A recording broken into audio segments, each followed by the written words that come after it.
Naghahanap ka pa rin ba ng flashlight?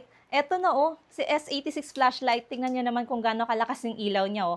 Meron siyang strong light, medium light, low light mode.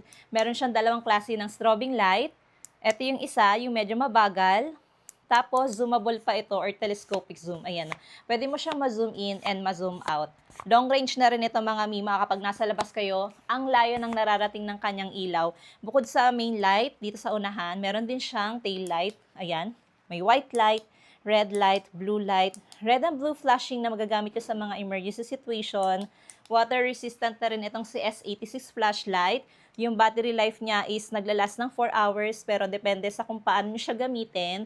Yung kanyang material is plastic to, hard ABS plastic. Hindi siya madaling masira kahit na plastic kasi ilang beses ko na itong nahulog pero working pa rin siya mga mima. Rechargeable siya via Type-C and kasama na yung kanyang cable. Kapag go-order kayo, napakaganda nito. Pwede nyo gamitin camping light or emergency light. Kaya kung naghahanap kayo ng ganitong klaseng flashlight, nako go na, nasa yellow basket ko lang to.